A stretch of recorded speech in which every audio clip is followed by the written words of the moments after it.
एक ऐसा दौर जिसमें बुत परस्ती पूरे अरूज पर थी।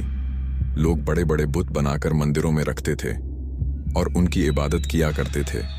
ऐसे में एक नौजवान जो हक की तलाश में था और बुत परस्ती का बिल्कुल भी कायल नहीं था, वो उनको अपना खुदा मानने से इनकार कर देता है। हालांकि आपके वालिद खुद बुत बनाने का काम करते थे और आपके वालिद बहुत बड़े बुत परस्त थे, लेकिन इस नौजवान ने अपने बाप दादा के इस तर्ज अमल को अपनाने से इनकार करते हुए बगावत का ऐलान कर दिया और सिर्फ एक खुदा की इबादत करने का ऐलान किया जो कि ज़मीन और आसमान का खालकू मालिक है। हम बात कर रहे हैं हज़रत इब्राहीम अलैहिस्सलाम की, जिन्हें नबुव्वत अता की गई और उनकी लड़ी से बहुत सारे अनबिया और रसूल आए। हज़रत इब्राहीम अलैहिस्सलाम कदीम मेसोपोटामिया के शहर उर में पैदा हुए। इस वक्त लोग बुत परस्ती और आसमानी इजराम, सूरज चांद सितारों की इबादत किया करते थे। आपके वालिद आज़र एक मशहूर बुत तराश थे और बुत परस्ती के सख्त हामी थे। कम उम्री से ही इब्राहीम अलैहिस्सलाम ने बुत परस्ती के बारे में सवालात उठाए, क्योंकि वो ये समझ नहीं पाते थे इंसानों के हाथों से बनाए गए ये बुत कैसे कोई ताकत या अलवेत रख सकते हैं। जवानी तक पहुंचते हज़रत इब्राहीम अलैहिस्सलाम ने कायनात और उसके खालिक के बारे में हक की तलाश शुरू कर दी। आपने सितारों, चांद और सूरज को देखा और सोचा कि क्या ये माबूद हो सकते हैं, लेकिन जब वो गुरूब हो गए या गायब हो गए तो आपको एहसास हुआ कि ये फ़ानी हैं और माबूद नहीं हो सकते। अपनी गहरी सोच और अल्लाह की हदायत के ज़रिए इब्राहीम अलैहिस्सलाम इस नतीजे पर पहुंचे कि सिर्फ एक ही हकीकी माबूद है, अल्लाह, जो आसमानों और ज़मीन का खालिक है। हज़रत इब्राहीम अलैहिस्सलाम को नबुव्वत अता की गई और इन्हें अपने लोगों को सिर्फ एक अल्लाह की इबादत की दावत देने का हुक्म दिया गया। आपने अपने वालिद और अपनी कौम को बुत परस्ती तुर्क करने की नसीहत की। आपने उनसे पूछा, तुम किसकी इबादत करते हो? क्या तुम अल्लाह को छोड़कर जोठे माबूदों की इबादत करते हो? तुम क्या समझते हो बत्तू ने तुमको पैदा किया है? लेकिन आपकी कौम ने अपने आबाओ अजदाद के तरीकों पर इसरार किया, तो इब्राहीम अलैहिस्सलाम ने अल्लाह पर अपने ईमान का ऐलान कर दिया और उनके झूठे माबूदों को मुस्तरद कर दिया। बुत परस्ती की हकीकत को जाहिर करने के लिए हज़रत इब्राहीम अलैहिस्सलाम ने एक मंसूबा बनाया। एक त्यौहार के मौके पर लोग शहर से बाहर चले गए। आपने उनके मंदिर में दाखिल होकर तमाम बुतों को कल्हाड़ी की मदद से तोड़ दिया, सिवाय सबसे बड़े बुत के, और इसके कंधे पर कल्हाड़ी रख दी।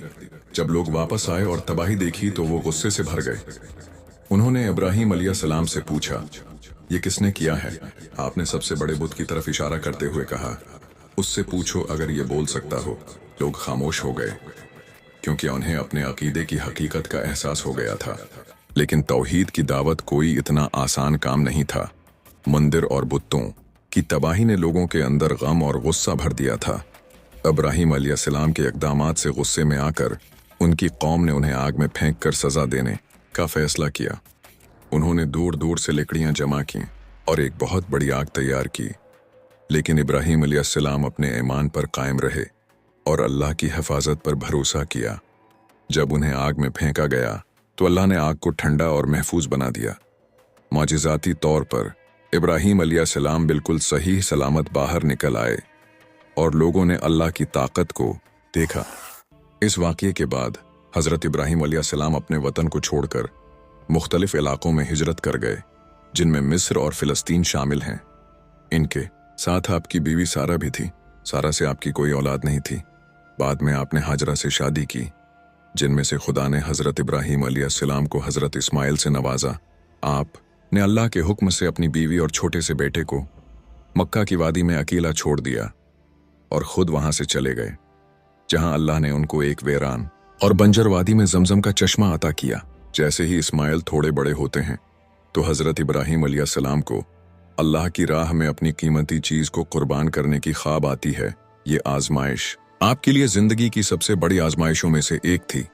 अल्लाह की तरफ से आपको अपने प्यारे बेटे इस्माइल अलैहिस्सलाम को कुर्बान करने का हुक्म दिया गया था। अपने बेटे से गहरी मोहब्बत के बावजूद इब्राहीम अलैहिस्सलाम ने बगैर किसी हचकचाहट के अल्लाह के हुक्म को मानने के लिए तैयार हो गए। आपके बेटे इस्माइल अलैहिस्सलाम ने भी अल्लाह पर भरोसा करते हुए रज़ामंदी जाहिर की।